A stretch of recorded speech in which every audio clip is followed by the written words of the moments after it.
నెల్లూరు జిల్లా కలువాయి మండలం తోపగుంట అగ్రహారం ప్రజలను విష జ్వరాలు వణికిస్తున్నాయి. జ్వరాలతో ఇంటికి ఇద్దరు చొప్పున మంచం పట్టారు. తోపగుంట అగ్రహారం గ్రామంలో పారిశుద్ధ్యం అస్తవ్యస్తంగా మారిన అధికారులు పట్టించుకోకపోవడంతో వ్యాధులు ప్రబలుతున్నాయి.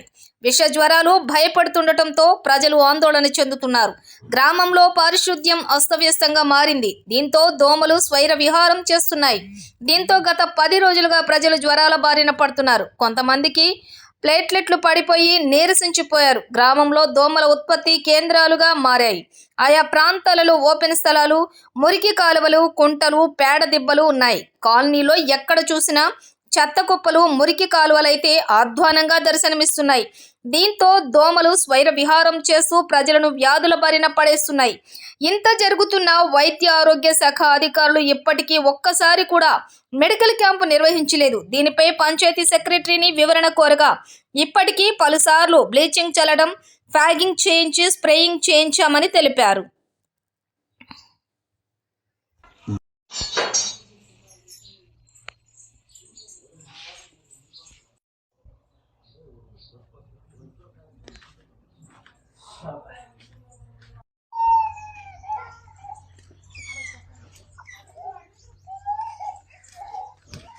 మాది తోపగుంట అగ్రహారం. నా పేరు చంద్రమౌళి.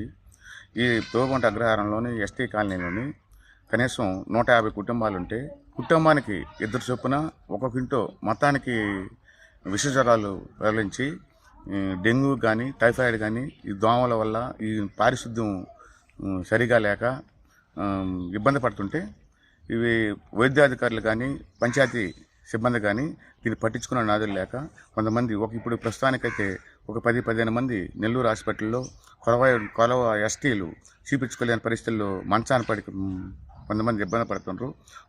కొలవాయిలు చూపించుకుంటా ఇక్కడికి వచ్చే ప్రస్తుతానికి ఉంది. ఈ డెంగ్యూ లక్షణాలు కనపడుతున్నాయని కణాలు ఒక్కొక్కరికి 20,000-30,000 పడిపోతుంది. వాళ్ళకి ఒక్కొక్కరికి 1,50,000 నుంచి 1,00,000 దాకా ఖర్చు అవుతుంది. ఆ ఖర్చుని ఎస్టీలు వాళ్ళు భరాయించుకోలేక నానా ఇబ్బందులు పడుతున్నారు. కొంతమంది మంచాన పడి వాళ్ళ అగసాట్లు దేవుడికి ఎరుగా. దీన్ని వైద్యాధికారులు స్పందించి ఈ పారిశుద్ధ్యాన్ని ఈడ క్యాంప్ పెట్టాల్సిందిగా కోరుచున్నాం. మా వాళ్ళు పెద్ద పోలీసుడికి అయితే 10 రోజుల నుంచి ఉంది. ఇప్పుడు కలవాయిలో ఉన్నాను. నెల్లూరు హాస్పిటల్ ఈడ జయభర్త కాదు, రామచంద్ర హాస్పిటల్ పక్కన మా అల్లుడు ఉన్నోళ్ళే.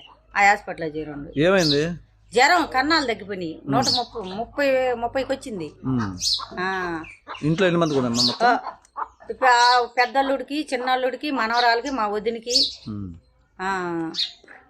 నల్లగా. నా పేరు వెంకయ్య అబ్రారు. మాకు 10 రోజులు జ్వరాలు ఇట్లాగే ఉన్నాయి.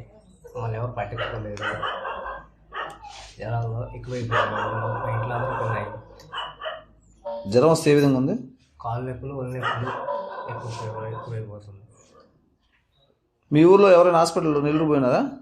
పోన్నారు. ప్రసాద్. ఎన్ని రోజులు? 5 రోజుల నుంచి